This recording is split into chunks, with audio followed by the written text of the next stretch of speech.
السلام علیکم ورحمۃ اللہ وبرکاتہ، کیسے ہیں آپ سب لوگ؟ کل ہم لوگوں نے جو سیکھا تھا وہ ٹاپک تھا لحن۔ لحن سے کیا مراد ہے؟ ٹھیک ہے، آج ہم اس ٹاپک کو دعا کے ساتھ مزید دیکھتے ہیں۔ رب اشرح لی صدری ویسر لی امری واحلل عقدۃ من لسانی یفقہوا قولی۔ لحن جلی جو کہ اس کی پہلی قسم تھی لحن کی، ٹھیک ہے۔ اب اس کے لغوی معنی کیا ہے؟ لغوی معنی ہے غلطی کرنا، کلام کو اس کی اصل سے پھیر دینا۔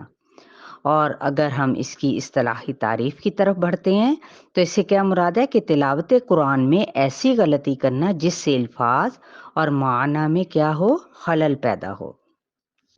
تو اس غلطی سے نہ صرف تلاوت کی جو صحت ہے وہ متاثر ہوتی ہے، بلکہ بعض دفعہ لفظ کا بالکل معنی ہی چینج ہو جاتا ہے۔ تو لحن جلی جون سی ہے وہ مختلف نوعیت کی ہو سکتی ہے، مثلاً ایک حرف کو دوسرے حرف سے بدل دینا، ٹھیک ہے نا، جیسے قلبن، قلب قاف دو نقطوں والا ہے، اس کو اگر میں پڑھ دوں قلبن پڑھنا تو یہ غلط ہے نا، کیونکہ قلبن دل کو کہتے ہیں جبکہ قلبن کتا ہے اس کا یعنی معنی۔ اسی طرح کسی حرف کو کم کر دینا، جیسے لا، لام زبر الف لا، اس کا معنی کیا ہے؟ نہیں۔ تو لام زبر لا، اس کا مطلب کیا ہے؟ البتہ۔ اگر میں لا کو کم کر دیتی ہوں یعنی الف اس میں بالکل ڈراپ کر دیتی ہوں تو وہ لا بن جاتا ہے، تو یہ بھی غلط ہے۔ تو یہ ظاہر ہے کبیرہ غلطی کہلائے گی۔ اسی طرح کسی حرف کو زیادہ کر دینا، جیسے انعمتا، اور میں اس کو پڑھ دوں انعمتا، لمبا کر دیتی ہوں، اس میں الف ایڈ کر دیتی ہوں، تو ایڈیشن بھی کیا ہے؟ زیادتی ہے نا، غلط ہے۔ اسی طرح حرکات کو تبدیل کرنا، کونتو، اور میں اس کو پڑھ دوں بے دھیانی میں کونتا، ٹھیک ہے، یعنی پیش کی جگہ پہ زبر پڑھ دوں تو یہ بھی غلط ہے۔ اسی طرح مشدد کو مخفف یعنی غیر مشدد اور مخفف کو مشدد کرنا، جیسے انا، انا کو میں پڑھ دوں انا، ٹھیک ہے، تو یہ چیز بھی غلط ہے۔ اور اسی طرح الا کو الا پڑھ دینا۔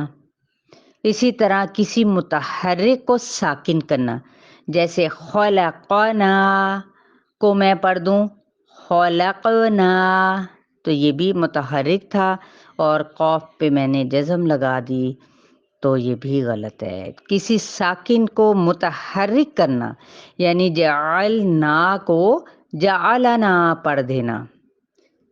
تو حکم کیا ہے اس کے بارے میں، یہ آپ لوگوں کے لیے جاننا ضروری ہے کہ علماء کے نزدیک لحن جلی ایک حرام غلطی ہے، خواہ وہ جان بوجھ کر کی گئی ہو یا غفلت سے۔ تو حرام غلطی کا معنی یہ ہے کہ تلاوت میں اس طرح کی غلطی کی گنجائش ہرگز موجود نہیں ہے۔ چلیں ہم اپنے لیسن کی جانب بڑھتے ہیں۔ سورہ المائدہ ہے جو کہ پارہ 6 میں ہے اور اس کی آیت نمبر ہم آج پڑھیں گے 12۔ اعوذ باللہ من الشیطان الرجیم، بسم اللہ الرحمن الرحیم۔ وَلَقَدْ أَخَذَ اللَّهُ مِيثَاقَ بَنِي إِسْرَائِيلَ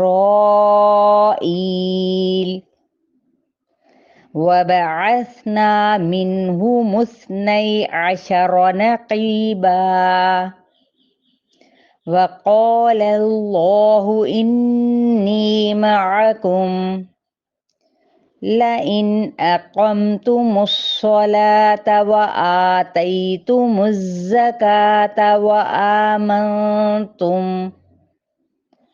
وَآمَنْتُمْ بِرُسُلِي وَعَزَّرْتُمُوهُمْ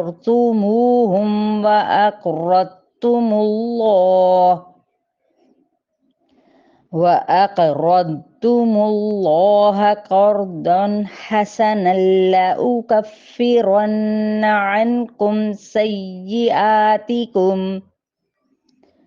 وَلَأُدْخِلَنَّكُمْ جَنَّاتٍ تَجْرِي مِن تَحْتِهَا الْأَنْهَارُ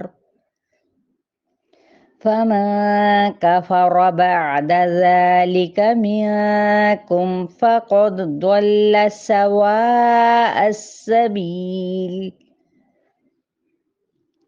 بارک اللہ فیک جی، یہ ایک آیت ہے، آیت نمبر 12۔ اس میں آپ نے لخن جلی بالکل بھی نہیں کرنی۔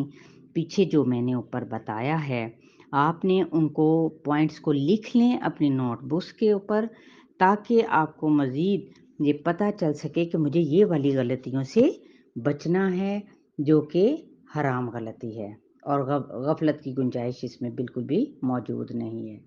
ٹھیک ہے، انشاءاللہ اپنا بہت سارا خیال رکھیے گا، اور یہ بہت اہم ٹاپک ہے، ضرور آگے اپنے جاننے والوں کو شیئر کریں، پرسنلی شیئر کریں، یہ دین کا پیغام ہے، اور اپنے لیے صدقہ جاریہ بنائیں۔ السلام علیکم ورحمۃ اللہ وبرکاتہ۔